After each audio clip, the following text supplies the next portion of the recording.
Gosh, one of my most important mentors in my life died of cancer a little over a year ago, Carl Watner. And he had the website Voluntarist. He published the newsletter, The Voluntarist, for something like 30 something years. This guy was who I would turn to when I had a serious question. And I would say, oh my gosh, I really want to do this. I'm trying to find a way to justify it. May I please do this? And he would write back and say, I don't know. Are you the kind of person that would punch a child in the face to get an ice cream cone?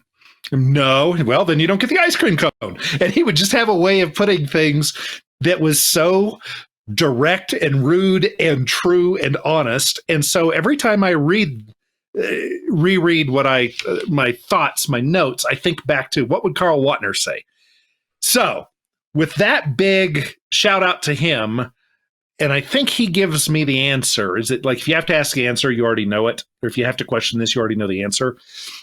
I think about the rightness and wrongness of using dishonesty to achieve a higher good. And so that would be the means or the ends justifying the means. And the voluntarist creed, I would argue, is the opposite. It's along the lines of what Gandhi said, which is if you take care of the means, the end will take care of itself. And so it's kind of a stoic thing as well. Every moment of every day, I will do what is right as best I can do right now. And what comes of it is what must come of it. I'm not going to go do bad things because I think good things will come. So couching that in that, I still want to argue with it because I'm me. I think about the propaganda, the success of propaganda. And I'm in the middle of the Edward Bernays Reader right now, a great new book, just kind of a collection of Ed Bernays' work, the father of propaganda. And I'm reading this and I'm just reminded of how powerful propaganda is. And it is this tool that is used by the bad guys, people who are against humanity, against voluntarism, against people getting to live good, wonderful lives. They use it constantly, and it works so well. And I have read a bit about it, and I know a little bit about marketing from my time in business. And I think I want to get into propaganda for liberty. And then I have to ask myself the question, where are the lines between honesty and misleading slightly? Like I take, for example, the going back to the truckers, all these truckers, everybody's doing the right thing. And evidently one person, from somebody's perspective, I don't know, stole food from a homeless person or something like that. And of course, if you look at the headlines, that's the big news. Well, that's propaganda. So is it morally acceptable for me as a propagandist in voluntarism to find that 1 in 100,000 thing that the government does that really looks bad and pop it up into public view? Is that misleading? Because it is an outlier. I think the struggle would be finding the 1 in 100,000 things that they didn't do bad. But I agree. No, lying is not like strictly an aggression, right? Like lying in a contract to get property from somebody, like saying that you were going to perform a service or to do something like that, taking their property and then not performing the service or not giving them the product that they paid for. Those kind of lies are, typically called fraud and are a problem. But lying in general, I would say ethically or morally is not in question, the kind of stuff you're talking about. It's just it's marketing and counter propaganda.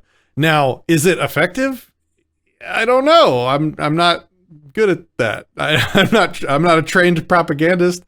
Can it backfire? Absolutely. In the same way that here's why I wouldn't want to. I probably would. I don't know if I'd want to. I don't think I'd want to do it because it's what has utterly destroyed the reputation of news media. The corporate media has no reputation left because they've engaged in that.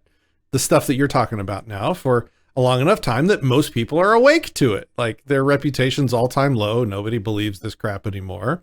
And you can't really come back from that. CNN's not going to come back. MSNBC is, in 15 years is not going to be the paragon of journalistic integrity ever. People just aren't going to.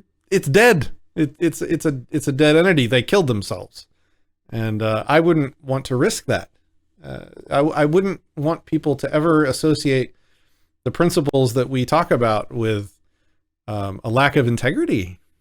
I don't know. I'd be really worried about that. Maybe I'm misunderstanding what you're saying, but those are my thoughts. No, I think GD it to H, and I'm sorry to use that kind of language on your channel, but GD it to H, I think you're saying exactly what Carl would say is, oh, really? Is it cool to lie? Is that who you want to be known as every so often when he thought it would help things that he thought was important, he would lie? Or do you want people to say, that's the thing about Patrick, even if he did something that was bad or embarrassing or whatever, if you just looked at him and said, hey, Patrick, did he steal that candy bar? He'd break down and he'd say, yeah, I freaking did. And because he did that his whole life, then when you asked him, hey, did you steal a candy bar? And he says, no, I did not. Everybody's like, okay, fine. That guy did not steal a candy bar. And I think that reputation, which is something I've worked in my community, both my virtual community and my geographic community, that's something I put huge effort into, is being honest. Like, that I'm either going to shut, where I stand, and I'm not going to go out and start trouble, but I will never lie. I will never be late, or whatever we were going to discuss at the meeting is free of charge to you. I am always going to be that guy, and that's been good for me.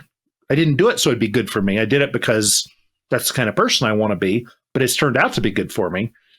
So yeah, maybe that's the truth in propaganda. If propaganda in the freedom movement, if we could use propaganda and get 1 million more people to read Everyday Anarchy by Stefan Molyneux and Most Dangerous Superstition by Larkin Rose and become big fans of your channel, the world would be a better place if 1 million more people did that in 2022.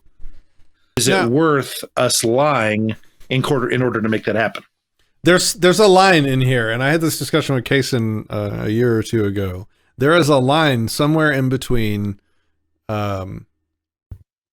lying and defrauding and tricking people and marketing, because I think it's a blurry line, because I was not able to actually define the difference. Because in a way, if somebody said, Patrick, are you an anarchist? And I'm like, no, I'm a voluntarist. And that's marketing.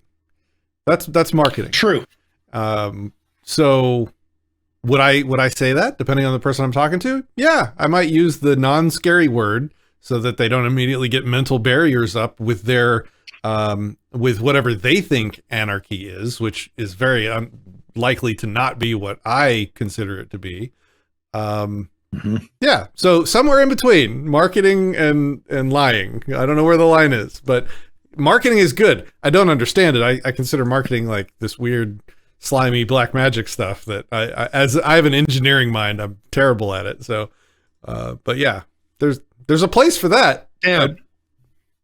I don't know what the place is, but it's there. I'm not good at that. Well, for those of you watching, please continue to leave comments about what your perspectives are on this, because in all honesty, this is something that I'm struggling with, and I'm thinking about pursuing a number of things, because one of the most important things in my life is promoting liberty, promoting freedom. And this is an area of very strong interest to me, one of my top 3 areas. And I want to make sure I don't launch off on something that's immoral. And if I'm trying to fool myself and justify doing something bad, I don't want to do that. So I will check back every so often to this video and look at comments, obviously on the best video channel ever, Odysee, not on the tube of views. So please do leave a comment on Odysee, and I would love to check back in on it. And then I would like to ask you, Patrick, I'm not going to do the second example, because I think the guy that covers it the best, you did an audiobook for Walter Block. What was the audiobook? Defending the Undefendable 2. Yeah, and I'm not sure if it was in 1 or 2, but I think one of his topics was bribery of politicians. Mm-hmm. And this was one of my examples, but it was kind of a softball to promote Walter's book on Audible, because let's support Jeff. We need that guy to get helped as much as we can. But anyway, if you can get a hold of that book, Defending the Undefendable 2, get the Audible version, because Patrick was the narrator, and it will explain why things like bribing politicians, it will defend that wonderful thing in ways that might open up new ways of thinking for you. I've been doing a terrible job of reading comments over on Odysee, so bad me for doing that. Sorry, guys. My Awesome Channel said, Nick, Rakita, and others said to avoid asking for a refund with GoFundMe, instead call your bank and get a chargeback. GoFundMe will have to pay $10 fee for every chargeback. I like it. All right, let's see what else. Outlaw Barber says, as human beings, our ethics is all that matters when we are remembered after we die. James says, we don't have to lie to promote truth, but there's nothing wrong at all with finding creative ways to tell the truth in ways that others can comprehend it. And James is the master of that on his channels, for sure. Dead and Drumming says, be true to yourself, Shepard. Don't delve into the dark arts.